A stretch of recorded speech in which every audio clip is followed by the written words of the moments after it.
Here, we went for a lettings update, tell you what's going on in the market locally, what's happening on Rightmove.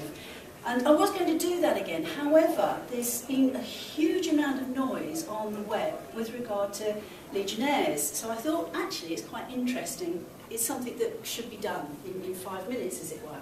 So, can I ask two questions? Of the people sitting here, who actually uses an agent to manage their properties? Okay. Different questions, so different people, it's not the same people. How many people actually understand they're at risk and their, I suppose in some respects, their responsibilities with the Legionnaires now? Okay, maybe this will be interesting then, I wasn't too sure.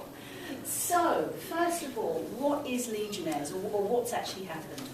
Well, it all started back in February last year. And what happened, the Health and Safety Executive, for the first time, produced interim guidance, which actually put rental properties in the same, I suppose in some respects, the same area as commercial.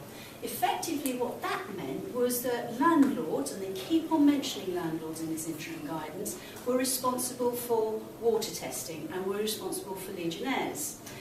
In November 2013, last year, I should have put, basically, it's an ACOP, which is an approved code of practice, which means it's a little bit stronger than a code of practice. But really that puts everything together. You can go on the HSE website, you get a 16-page, actually quite turgid document, which actually lists you to another 7 documents, all equally turgid.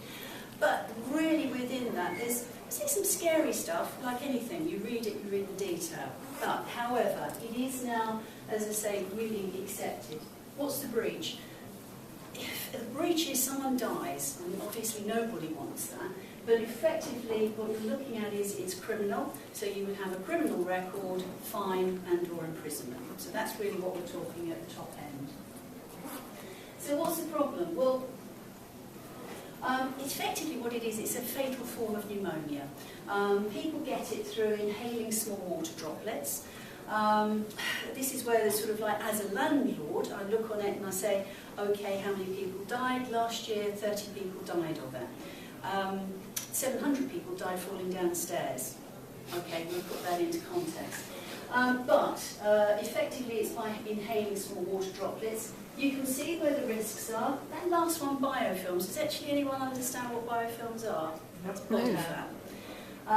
You know, good luck to the Health and Safety Executive for taking me to court on the basis that I've got a dirty tenant. You know, I'm going to say good luck. But anyway, that basically is the problem. And also in that, there's a one which I maybe should have put a little bit higher. The landlord is now responsible for the scale, lime scale.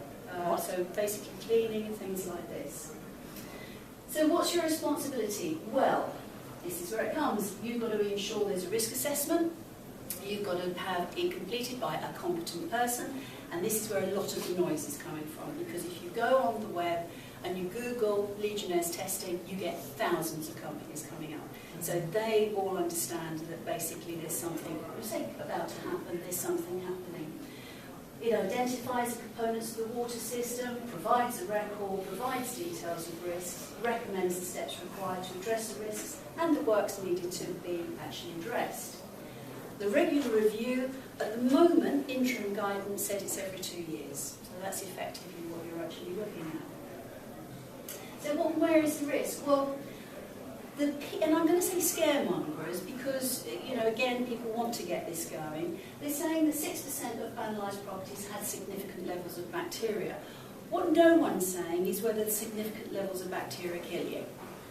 So again, it's a little bit airy-fairy, but they're actually coming up with some facts and figures.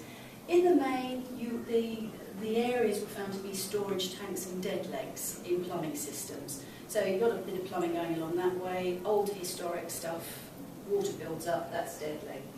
And that, I suppose in some respects, is the first time I'd say a combi boiler is absolutely fantastic because you don't have any storage tanks. So, what's the risk of doing nothing? Well, little guy there with lots of noise going on, because that really is where we are at the moment. Effectively, what's actually happening, health and safety are looking to get some scalps, there's no doubt about it, and that's part of the reason I'm saying there's a lot of noise going on. There are some cases going through at the moment, and I suppose in some respects that's due to a little bit more savvy tenants, and also quite a few landlords who are lawyers who are clicking onto the sort of like no win, no fee basis. So this is where we've really got to be careful. And also what's being said is that by 2015, health and safety will actually be focusing on this in more detail. So what are we going to be doing about it? Very quick, we will be completing risk assessments. We're going to be working with our plumbers, either training them from a competent person or really making sure that they are able to do it, purely to bring the price down. We've been quoted anything between £100 to £450 to get this assessment done.